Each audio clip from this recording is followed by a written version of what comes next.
કે એક સમાજ એક બંધારણ આ ચૌધરી સમાજના બંધારણનો વિડીયો છે, તો પૂરો જોજો અને આવા નવા વિડીયો જોવા માટે ચેનલને સબસ્ક્રાઈબ જરૂર કરજો। તો આ નીચે જે લાલ કલરનું બટન છે એને દબાવજો પાછા, ઠીક है ને, આવા નવા વિડીયો જોવા માટે। બાકી જય રાજેશ્वर भगवान, जय अर्बुदा।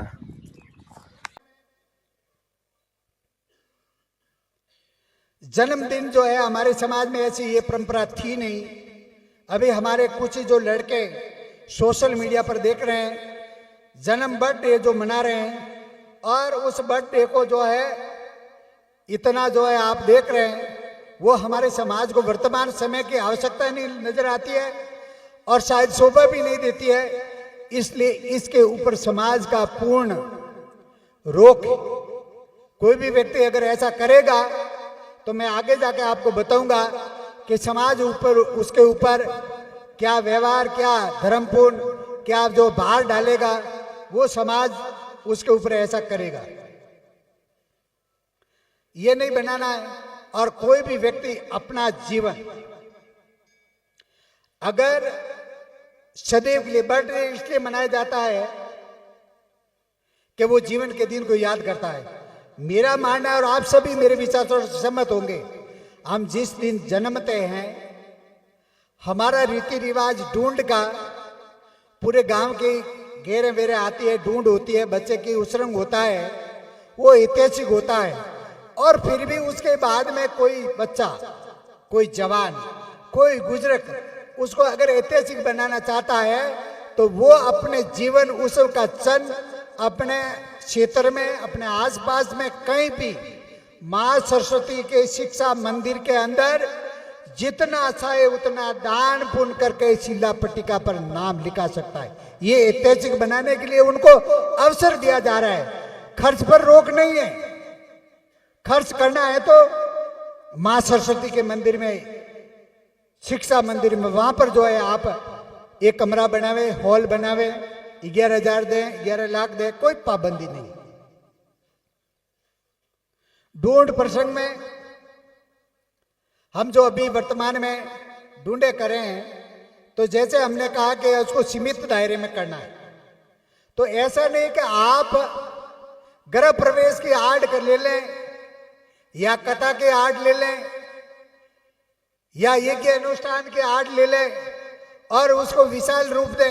नहीं, ढूंढ को ढूंढ के तरीके से करना है। यज्ञ बड़ा कराइए, गृह प्रवेश का कार्यक्रम आपकी जैसी मर्जी वैसा कीजिए। जागरण या हमारे समाज के वडील मुख्य पंच माता पिता को देव दर्शन कराइए, चारधाम की यात्रा कराइए। और उसके निमित्त हमारे यहाँ पर जीवन उत्सव कहते हैं, जीवता जगतिया कहते हैं, गंगा थाली कहते हैं। ये जीवन उत्सव जो है करके भले अगर परमात्मा ने या मां सरस्वती ने आपको पूर्ण आशीर्वाद दे दिया है या कुबेर भगवान का खजाना आपके हाथ में आ गया है, तो आप उसको खुले दान से समाज को बोझ दीजिए या समाज के सामाजिक जो है भवनों के अंदर उसका सहयोग कर सकते हैं। उपरोक्त नियमों का अगर हम जो है उल्लंघन करेंगे, इसकी पालना नहीं करेंगे, तो इसके लिए मैं आगे जाके आपको सब में बता दूंगा।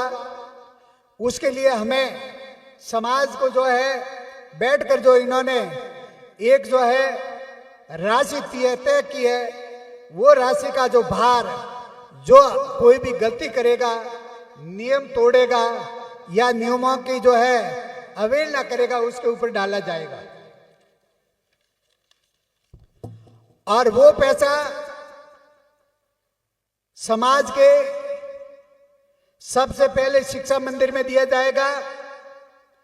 उसके बाद में कहीं उनकी इच्छा नहीं है तो जैसे हमारे यहाँ पर सोंगड़ा मंदिर है, मेसरा मंदिर है या लाकड़ी मंदिर है, जहां भी हमारे मुख्य पंचों की इच्छा होगी वहां पर वो पैसा लगाएंगे। गवाड़ा प्रसंग, जिसको हमारे मारवाड़ी भाषा में ओहना जो ले जाने की बात कहते हैं, उसमें माता पिता को उसको छोड़कर सभी रिश्तेदार नगद व्यवहार करेंगे। गवाड़ा प्रसंग में कपड़े, बर्तन, तिजोरी आदि सहित 1 लाख रुपये का लेन देन यानी बेटी के लिए जो अपन जो है व्यवहार के रूप में दे सकते हैं। ये भी अगर नियम हम भंग करेंगे, नियम के अनुपालना नहीं करेंगे, तो इन सब का एक ही जो है हमारा भार है, वो मैं आपको बता दूंगा। फिर अभी जो है अग्रणी प्रसंग, मारवाड़ में कहते हैं हलाना। ये तो हुआ लड़की जब ससुराल भेजते और लेने जाते तब की बात। और दूसरा हमारे लड़की जब जो है पीर जाती है, और पहली हमारी परंपरा है कि हमारी लड़की बिटिया की जो है डिलीवरी पियर में माता पिता के घर में होती है। और उस समय हमारे सगे संबंधी रिश्तेदार उस लड़की को लेने आते हैं, तब हमारे जो है उसको मारवाड़ी भाषा में हलणों के, और यहाँ पर अग्रणी जो प्रसंग कहते हैं, उसके अंदर भी हम जो 1 लाख रुपए तक सीमित दायरे के अंदर ही जो है हम चाहे सोना दें, चांदी दें, बर्तन दें, जो भी देना है वो 1 लाख रुपए के अंदर ही अपने को करना है। क्योंकि वर्तमान में हम देख रहे हैं बहुत ज्यादा हो रहा है, और हमने कई बार हमारे समाज के लोगों से ये बात भी कही है, तब लोगों ने हमें ये समाज के लोगों ने बताया है कि गुरुजी अन्य समाज के अंदर दहेज प्रथा है, हमारे समाज के अंदर दहेज प्रथा नहीं है, और इसलिए हमारे बुजुर्गों ने ये बात रखी है। मैं उनकी बात को तोड़ता नहीं हूं, उनकी बातों का खंडन भी नहीं करता हूं, मैं उनकी बातों को समर्थन भी देता हूं, पर ये समर्थन ये है कि आपकी बिटिया है, आपकी बहन है, आप जितना चाहे उतना सोना दे, शादी दे, बंगला दे, गाड़ी दे, घोड़ा दे, पर वो सब अप्रत्यक्ष रूप से अंदर ही अंदर कितना भी सहयोग करें, उसका समाज को कोई ऐतराज नहीं है। कल आप कह देंगे कि आपने तो हमारी बहन व बेटियों के साथ में अन्याय किया, नहीं। हम हमारे आदरणीय प्रधानमंत्री नरेंद्र मोदी जी के विचारों से, हमारे गुजरात के मुख्यमंत्री जी के विचारों से, हमारे समाज के अग्रणी राजनेताओं के विचारों से, आपके विचारों से, भावी पीढ़ी विचारों से सहमत है। सहमत क्या कि वर्तमान में हमारे पूरे देश की ये पीड़ा है कि हमारे नारी को सशक्त करना है, और नारी में भी हमारी बहन आती है, हमारी बेटी आती है, तो उसको सशक्त करना है, मजबूत करना है। अगर आपके पास में परमात्मा ने कुछ दिया है तो आप अंदर ही अंदर दें, पर ये सामूहिक मंच पर, सामूहिक जाजम पर दिखावे से अपने को बचना है।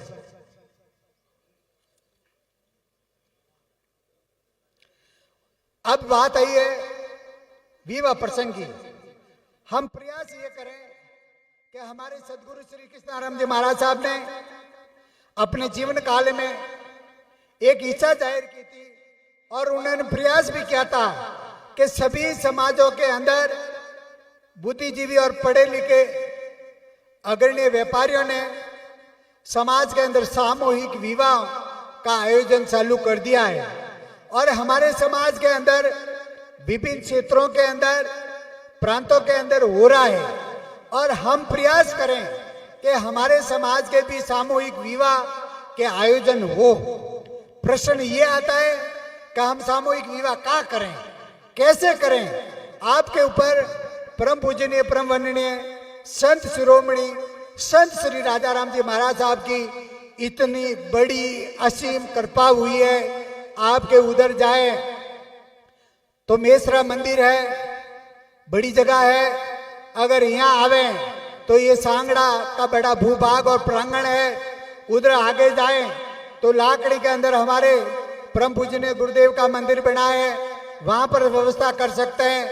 और राजस्थान के अंदर अगर हम करना चाहें तो एक साथ में एक सवरी में शिकारपुरा के अंदर 350 जोड़े एक साथ में परिणय सूत्र में बंध सकते हैं। वहां पर रहने के लिए पर्याप्त व्यवस्था 125 बड़े बड़े रूम है, कमरे हैं, एसी है आधुनिकता के साथ में। और वहां पर बड़े बड़े भोजनशाला है 200 बाई 300 की। हमारे स्टेज प्रोग्राम करने के लिए 155 बाई 255 का जो स्टेज है। और अभी हाल में नया भावी हमारी आवश्यकताओं की पूर्ति के लिए 200 बाई 170 का और शेड बनाया है। और आप कुछ ही समय में जो है अभी मार्च एंड तक देखोगे तो हमारी भोजनशाला अभी 100 फुट और निरंतर यानी 200 बाई 400 की हो जाएगी। तो हम ऐसी जगहों का आपके पुरजों ने